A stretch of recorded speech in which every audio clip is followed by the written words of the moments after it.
دوستو، آج ہم آپ کے سامنے خاموش فلموں کے دور کے نامور اداکار، ہدایتکار اور فلم ساز اختر نواز کا ذکر کریں گے۔ اختر نواز 6 اگست 1902 میں پشاور کی ایک تحصیل اکوڑا خٹک کے ایک گاؤں عمرے کلے میں پیدا ہوئے۔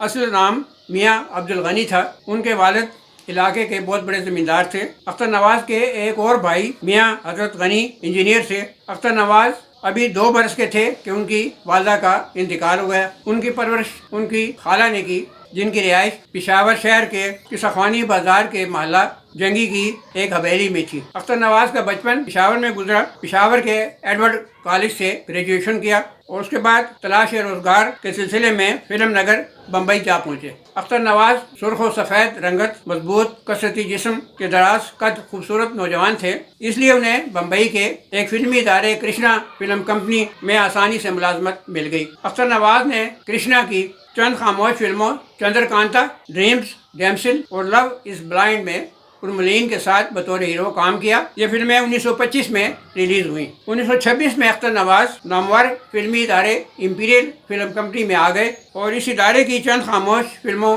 میں کام کیا۔ 1929 میں امپیریل فلم کمپنی کی ایک فلم چیلنج کی ڈائریکشن میں ہدایتکار بی پی مشرا کے ساتھ بطور معاون کام کیا۔ 1931 میں اپنا فلمی ادارہ انڈین پکچرز کے نام سے قائم کیا اور ایک خاموش فلم ہند کے تارے بنائی۔ اس فلم کے ہدایتکار اسیر تھے۔ اداکاروں میں نور جہاں، اختر نواز اور مالتی دیوی نمایاں تھے۔ اس کے بعد ایک اور فلم مورو بنائی جس میں نور جہاں سینئر کے ساتھ بطور ہیرو کام کیا۔ 1931 میں جب بولتی فلموں کا دور شروع ہوا تو لاہور کے ایک فلم ساز سیٹھ حکیم رام پرساد نے انہیں اپنی ایک بولتی فلم راجا گوپی چند کی ڈائریکشن کے لیے بمبئی سے لاہور بلوایا۔ اس فلم میں اختر نواز اور جدن بائی کام کر رہے تھے۔ فلم بندی کے دوران اختر نواز کی موٹر کے ایکسیڈنٹ میں ایک شخص شدید زخمی ہو گیا، چنانچہ اختر نواز فلم کو ادھورا چھوڑ کر کلکتہ چلے گئے۔ بعد ازاں اس فلم کو اے آر کاردار کی نگرانی میں بی ایم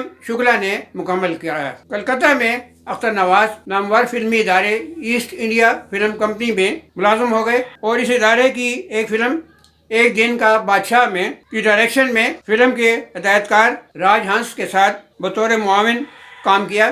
یہ فلم 1933 میں ریلیز ہوئی۔ 1934 میں اختر نواز نے ایسٹ انڈیا کی ایک فلم ممتاز بیگم کی ہدایات دیں۔ اس فلم کے موسیقار مشتاق حسین تھے۔ اداکاروں میں انوری، گل حمید اختری مراد آبادی، مظہر خان، طلعت محمد ٹائیگر اور اطہر نمایاں تھے۔ اسی سال اختر نواز نے کالی فلمز کی ایک فلم امینہ کی ہدایات دیں اور فلم میں اختری فیض آبادی کے ساتھ بطور ہیرو کام کیا۔ دیگر اداکاروں میں زرینہ، آغا جانی، مہجبیں اور ضیاء سردی نمایاں تھے۔ یہ نامور گلوکارہ اختری فیض آبادی کی پہلی فلم تھی۔ 1935 میں اختر نواز میڈن تھیٹر میں آ گئے اور اس ادارے کی ایک فلم میرا پیارا میں مس کجن اور پیشنس کوپر کے ساتھ بطور ہیرو کام کیا۔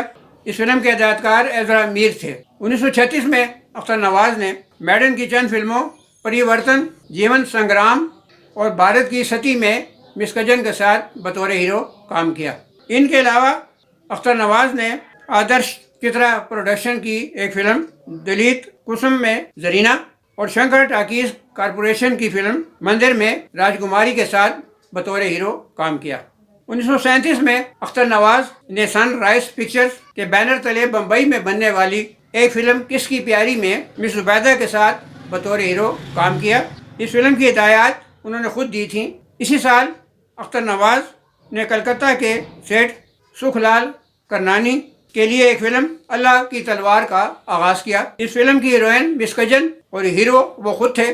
یہ فلم ابھی ابتدائی مراحل میں تھی کہ سیٹھ سکھ لال کرنانی سے ان کا اختلاف شروع ہو گیا۔ اس جھگڑے کی اصل وجہ فلم کی ہیروئن مس کجن تھی، جو سیٹھ سکھ لال کرنانی کی منظور نظر تھی۔ سیٹھ نے اس کا دل جیتنے کے لیے کلکتہ کا مشہور فلمی ادارہ میڈن تھیٹرز اور اسٹوڈیو 24 لاکھ روپے کی خطیر رقم میں خریدا تھا۔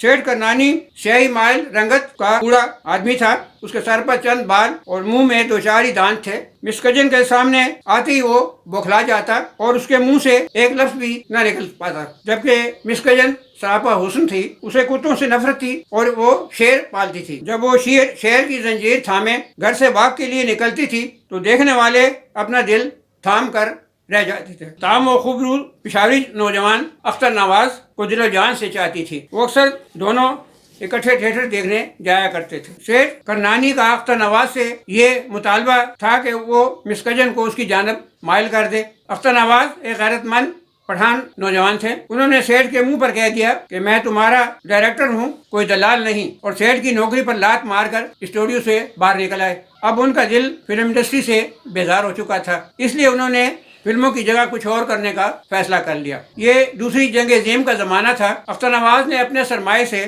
دودھ کا کاروبار شروع کر دیا اور گلوبل ڈیری کے نام سے قائم کر کے ملٹری کو دودھ کی سپلائی شروع کر دی۔ ان کے تمام دوست اور احباب بے حد حیران تھے کہ انہیں اچانک یہ کیا ہو گیا کہ وہ فلموں کی رنگینی چھوڑ کر یہ کس طرف آ گئے ہیں۔ انہی دنوں ایک انگریز افسر ان کے فارم کا معائنہ کرنے آیا۔ اس نے جب اختر نواز کو بنیان اور نیکر پہن کر کام کرتے دیکھا تو وہ محنت سے بے حد متاثر ہوا اور ان کا گہرا دوست بن گیا۔ ایک دن وہ انگریز اختر نواز کو کلکتہ سے سب سے شاندار سینما میٹرو تھیٹر کے مالک کے پاس لے گیا۔ انہوں نے جب اختر نواز کی انگریزی زبان میں بھرپور مہارت دیکھی تو انہیں اپنے سینما کا جنرل مینیجر کام کرنے کی پیشکش کر دی۔ اختر نواز 1947 تک اس سینما کی دیکھ بھال کرتے رہے۔ جب کلکتہ میں ہندو مسلم فسادات شروع ہوئے تو اختر نواز نے ایک خصوصی طیارہ چارٹر کرایا اور اپنے اہل خانہ کو کراچی بھجوا دیا۔ کچھ عرصہ بعد وہ خود بھی پاکستان آ گئے۔ پہلے وہ نوشہرہ آئے جہاں انہیں 20 کنال کی کوٹھی الاٹ ہوئی۔ اختر نواز 2 برس تک نوشہرہ میں رہے۔ بعد ازاں انہوں نے وہ جائیداد حکومت کے حوالے کر دی اور لاہور آ گئے جہاں وہ نشاط سینما کے جنرل مینیجر تعینات ہوئے۔ جب کراچی میں ریکس سینما تعمیر ہوا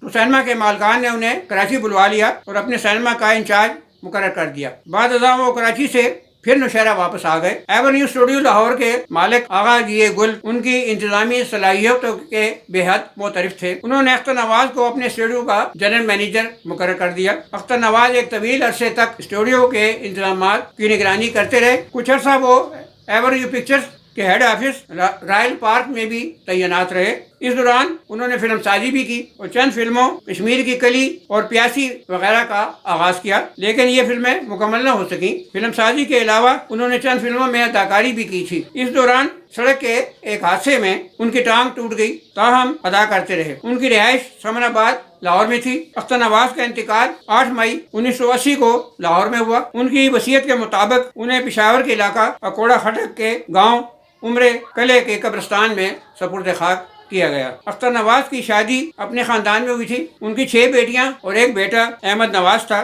ان کی ایک بیٹی ثناء اللہ خان گنڈا پور سے بیائی تھی جو نیفٹ ڈیک لاہور آفس کے انچارج تھے۔